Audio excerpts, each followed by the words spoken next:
Hi, Steve Elliker here, your Living Life on Purpose coach. And I want you to think about whether you're aware of the language you use. Do you watch your language?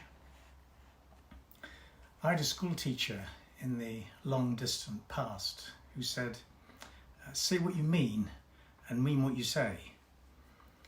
And looking back, I think he had a point, but not such a useful point when you're 10 years of age.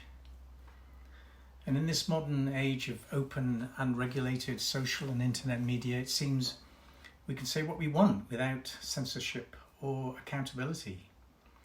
Yet in person, people are often too censored and diplomatic in how they explore subjects of interest in conversation. Although alcohol can alter these boundaries as self-control becomes increasingly decommissioned. Now, this is in sharp contrast to the dialogue we have with ourselves, our internal conversation that can become critical of self and others, making comparisons and judging ourselves, other people or situations. And in this context, I believe we need to reflect on the language we use. For example, the degree of negativity we experience in reflecting on our internal world, as well as how we use language, is often different in our external world. One great saying that has really stuck with me is the Taoist saying, the words we use are the bricks that build the house we live in. I just love that. It's a fact of life that dialogue and language can be used knowingly or unknowingly as a form of deception. The worst kind of deception, of course, is self-deception around your inner dialogue, suggesting that it's probably out of your awareness and therefore more likely to be at best unhelpful and at worst insidious. Self-deception can also manifest as an external deception. For example, when we are articulating a sentence to manipulate others. Self-criticism is an inner dialogue we often use as a means of self-sabotage, especially when the language is critical to thinking patterns.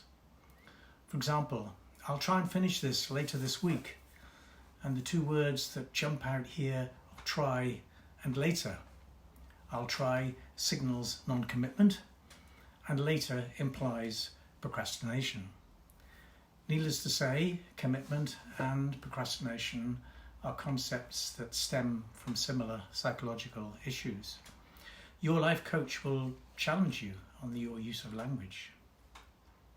Another example, I hope I will finish that project, is not the same as I'm committed to finishing that project by the end of this week. Hope leaves us wanting and waiting without due diligence and responsibility for the outcomes of our thinking. It can become a way of avoiding conflict and uncomfortable feelings, both inner conflict and outer conflict. Outer conflict often seen within the drama of relationships. Don't avoid conflict to maintain your inner peace. Peace is an internal emotion and is always potentially at least under your control. It's the meaning you give to conflict that creates the negative emotions that we associate with it. Hoping you will get peace is not the same as fully knowing you create your own peace. Don't hope for change.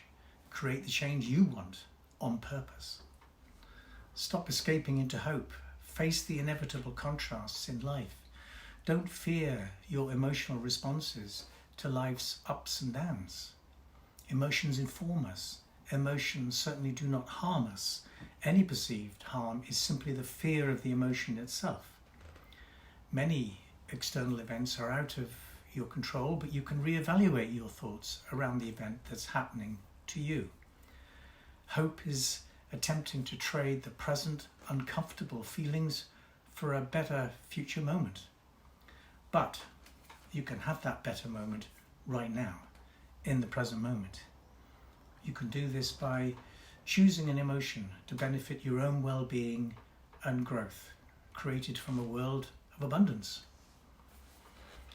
A scarcity mindset has embedded within it imagined obstacles and limiting beliefs. Take responsibility for your negative mindset. When you commit, you bring what was a future-based hope into the present moment. So ask yourself, what are the thoughts that keep reinforcing my limiting beliefs? Reflect and journal on your negative thoughts as a way to uncover those obstacles that are holding you back. Stop trading this moment for a future one. Hope is actually, in that sense, a negative emotion disguised as a positive moment or aspiration. Find the obstacle or find the negative emotion that hides behind the hope that you aspire to. Then sit with those negative emotions of, say, procrastination, and process them right through to the other side and wait for your subsequent awareness. This is growth in action. Hope doesn't serve us and is a way of not asking anything of ourselves. Look at the language we use and the dissonance we create in the process.